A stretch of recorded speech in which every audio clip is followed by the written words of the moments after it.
Hey, how's it going? John Dorsey here with JohnD.net. And today we're going to talk about how to know if the Matrix has you. And this is a very complex topic, subject, and hopefully I can make it clear and explain it clearly so that you understand. So I don't want to make this video too long, so we'll jump right into it. So how to know if the Matrix has you? Number one, you need to see it to believe it. So if you're the kind of person who needs to and doesn't believe in things that you can't see. If only the things that you see are the things that you think are true, then the matrix has you. So I got a little demonstration here on how I'm gonna do that. So if I tell you there's nothing written on this book, do you believe it? Well, if I tell you that something is written on this book and you see it, then of course you'll believe it. But as you see it right now, you don't believe that anything's written on this book. But something is written on this book. It's all about perspective.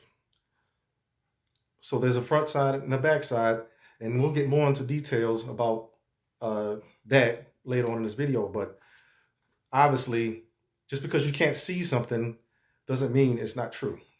So something is written on this book. All right, so the next one is you seek the approval of others. So if you're the kind of person who uh, are constantly doing things to please other people, if you look for other people's approval in order to uh, feel good about yourself, then you're in the matrix. You follow the herd.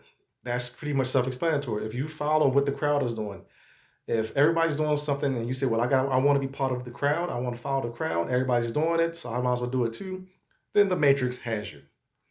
You believe fate controls your life. Now, in my past videos, I talked about fate, and I talked about how your subconscious mind, your habits, routines, and customs create your reality, which determines your fate. So basically, you believe fate controls your life. You think that I've always been this way, and so this is the way my life is going to end up. Or my family was like this, my father was like this, my mother was like this, I'm like this, so my fate is their fate. Well, if you believe that, then the Matrix has you. You play the victim card. If you always cry, "Oh, poor me," I'm black, so I'm a black man in America, and life is against me. The Matrix has you. If you're a woman and say, "Oh, because I'm a female, people look down on me because I'm a female. I can't get ahead because I'm this, I'm that," then the Matrix has you. If you're just pick the thing. If you whatever your preconceived opinion about yourself, whatever your self image is, if you think that if you always play that card in order to get sympathy, then you're stuck in the matrix. You don't make your own decisions. So if you rely on other people to determine your fate, then the matrix has you. Uh, if you always look into uh, what I like what Bob Proctor says, where you're an extra and you play the extra in your own movie. You're not the star. You're not the star. You don't have the leading role in your own movie. You play the extra. So in other words, you don't make your own decisions. The matrix has you. You're controlled by your emotions. So and yeah, if you're controlled by your emotions, if you see something on the news and it upsets you, and you're ready to burn down a city, ready to burn down a building, you're controlled by your emotions, and the matrix has you. And these all play with each other. If you're controlled by your emotions, in other words, at that point you don't make your own decisions. Then at that point you play the victim card. In other words, you believe fate controls your life because of your emotions. You end up following the herd. And by following the herd, you're seeking the approval of others. The matrix has you. And the final one, you're ignorant to any of the above. So if you're unaware that about any of these above things, you're stuck in the matrix. So what I did here is broke down. So remember when in the movie when Cypher wanted to get plugged back into the matrix? In my mouth, the matrix is telling my brain that it is juicy and delicious. After 9 years, you know what I realize?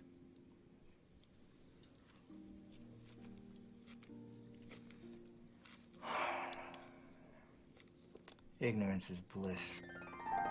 And he talked about ignorance is bliss. And a lot of people think that ignorance is bliss. So I separated it, and I separated between in two halves. You got blissful ignorance, and you got ugly truth. I know there's glare on the board. I don't usually do my videos during the day, but I need to get this done. So what I say is blissful ignorance is what I call X beliefs. What X beliefs are comfort, basically beliefs that keep you in your comfort zone, beliefs that keep you stuck where you are, beliefs that determine your fate. And then on this side, we have the ugly truth. Those are your why beliefs. Why beliefs are thinking outside the box. These are things that make you stretch. These are things that truly allow you to live an abundant, happy, fulfilling life when you understand these things. So we'll start with the blissful ignorance side. And I'll try to explain it because I see this glare on the board. But so the first one is belief systems. Your belief systems keep you in blissful ignorance. And what falls under this belief system is friends and family, religion, and education. So what you believe about yourself and the world, most of the time, I would say 95% of the time, will come from friends and family, religion, or education. Now, there could be other things, but I don't want to make this too long, and I just want to keep it narrow. So you can basically just think about that and determine if that's true. What you believe growing up, your friends and family told you things that you end up believing. Your religion definitely told you things that you end up believing. Education surely told you a lot of things that you believe. Now, am I here to say that what they told you wasn't true? Well, I don't know. It depends on what it is. But I talked like in my faith versus fear video, these belief systems rely on you having faith that their information is correct. Otherwise, uh, you fear that you won't have the approval that you need to stay in that circle. Next, you got social constructs. So your social constructs are culture, economics, and politics. Your culture builds up a social construct, whatever that culture is, puts you in a social construct that has you believing certain things about who you are and how you're treated in society. Economics tell you things about how the world works when it comes to on a financial sense that builds up your belief about how the world works. Politics surely will give you a lot of information about how the world works, and pretty much 99% of it is not true. But politics is a social construct that keeps you stuck in your belief system. Next, we have programming. Media, music, and movies. That's pretty much self explanatory. Is that these belief systems and these social constructs are all portrayed through media, which is be your news media, music, and movies. And that's where your programming takes place. Because in order to be programmed, you need something repeated over and over and over and over and over again. And that comes from the media, music, and movies. Is that true or false? It's true. So, your belief systems from your friends and family, religion, and education, your social constructs from culture, economics, and politics, all all will be portrayed through programming via media, music, and movies. So, and this will keeps you in blissful ignorance about how the world truly works, how you can truly break free, how you can truly have the life you want. That blissful ignorance keeps you stuck. Those are your X beliefs. These are things that keep you stuck in your comfort zone, unable to break out. Now we go over to something the more complex side, the ugly truth. So these are based on the seven hermetic principles, but and I've shortened these to so it can fit on the board.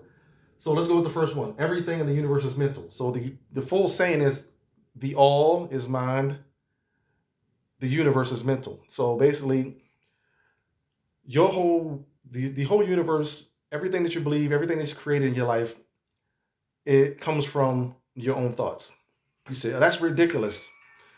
You say that's not true. Wait a minute. All right, the phone was ringing. So you'll probably say that's ridiculous. That's not true. But I'm going to tell you or prove to you how and why everything comes from. Everything is mental. This marker right here, something as simple as this, came into existence how? Someone had the thought first. Someone thought of this marker before it became true into existence. Now, this doesn't mean that you think about something and all of a sudden it's there. No, but anything that you see in the world today started with the thought of the thing. So the car you're driving, the house you live in, the phone you have, the computer you're using, just think of it. All that started with the thought first. Then they put that thought on paper, and then they made that thought, which was on paper, a reality. And that's what you have in your iPhone, your Android, whatever the thing you're using.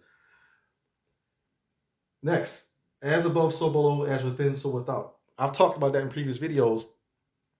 The higher things create the lower things. Your inner world creates your outer world. So that means everything on a grand scale is also similar on a small scale. So just look at the universe, how you have the earth in the center. If you want to take a screenshot of this, take it right now, because I'm about to erase the board. So give you a few seconds. All right. So I need to be able to draw some stuff.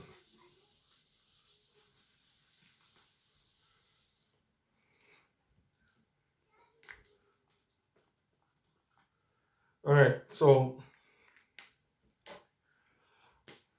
you have the sun in the center, and then you have orbiting planets around the sun. An atom has a nucleus in the center, which contains protons and neutrons,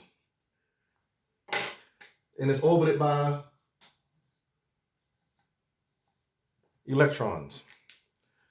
As above, so below.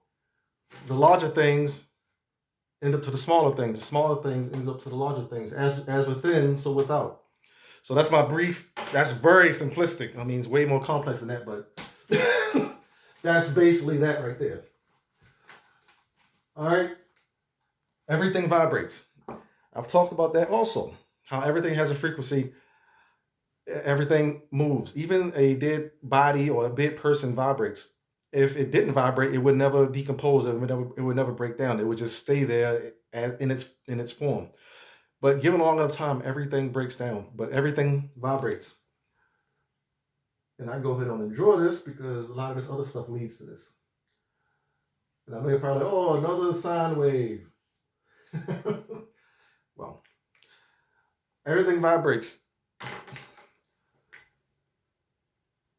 This is time. This is amplitude.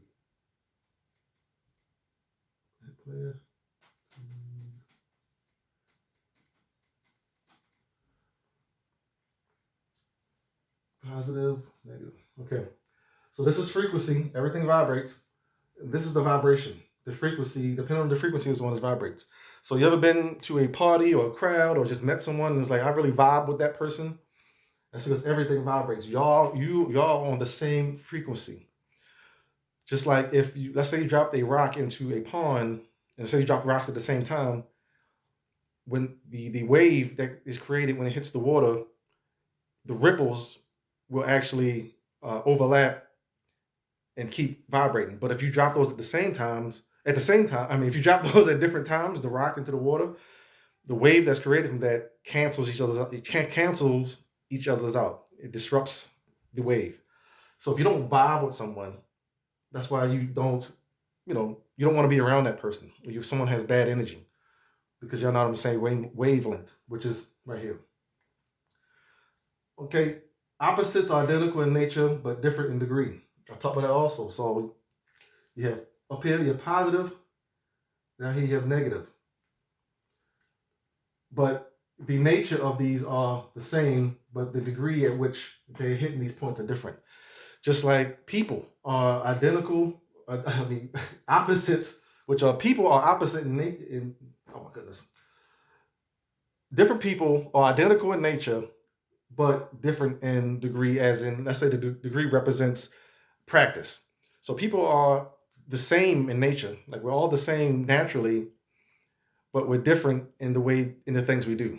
So the way we respond to things are different, which makes us different.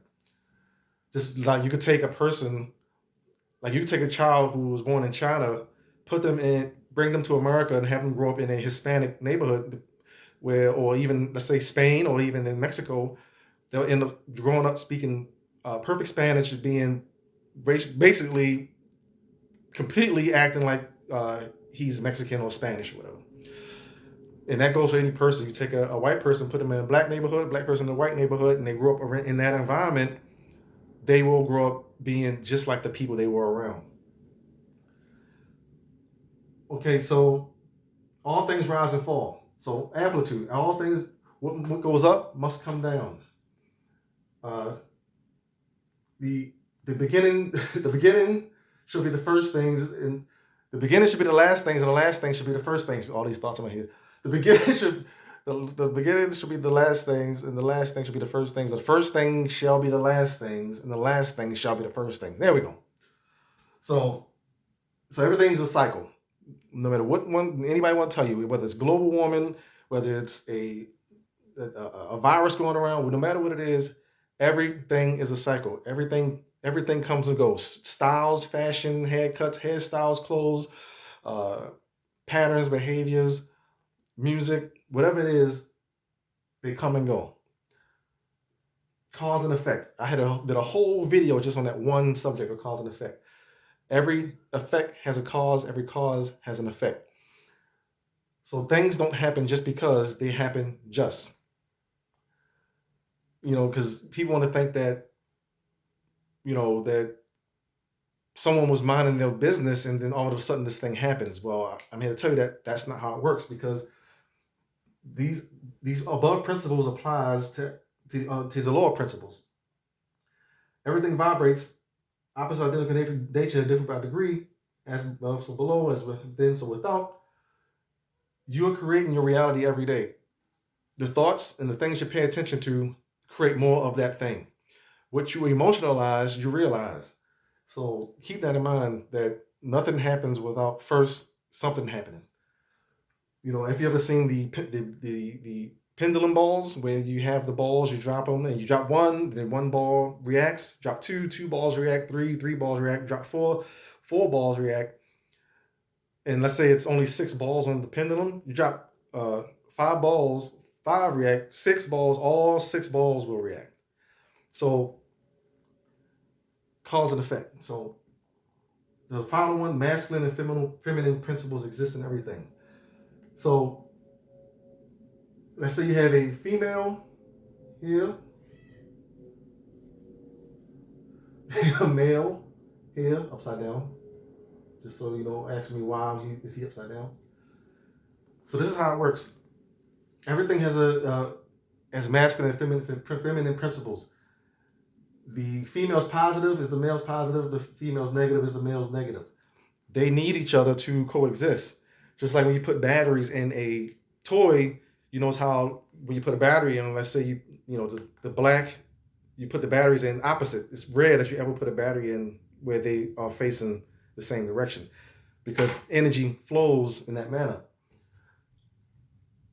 Just like when another way that the masculine and feminine principles exist in everything. Let's say the male energy is given energy, and female energy is receiving energy. So males give, females receive. So if you want to have another concept is, when the rain falls from the sky, it's giving water to the earth gives, or the flowers bloom, they give. Now the flowers now give off pollen, which is also now their male energy. The bees come take the pollen. Now they use a female energy. When they go to the other plant, they are giving pollen to another plant. Now they are presenting female energy. I mean, male energy, and then the plant is now receiving. They have the female energy, and then so on and so forth. So everything flows like that. Now, how does this apply to the matrix having you? Because these concepts are the things you have to understand to break out of the matrix. You have to understand that these people in politics and education, they understand that the mind creates reality. They understand that your thoughts create your reality. That's why they constantly give you the message over and over and over and over again, because that's how they program you to think a certain way and act a certain way. They understand that you need to hear something multiple times over and over and over again for that message to go into your subconscious mind. Now that becomes part of your self-image or your habits and behaviors. They understand that if they can control you, they can make more money. Is it all about money? Usually it's all about money, but on the grand scheme of things, it's all about control. So I hope you got a lot out of this video, and hopefully I didn't make you more confused than maybe you were beforehand. But that's it for this video. I got some value out of it. Like, share, subscribe. Check out the link below if you want to get more training or concepts like this explained. And if you want to work with me and make some money, that's at the link below. If you did get some value out of this, like, share, subscribe, and I'll talk to you again soon.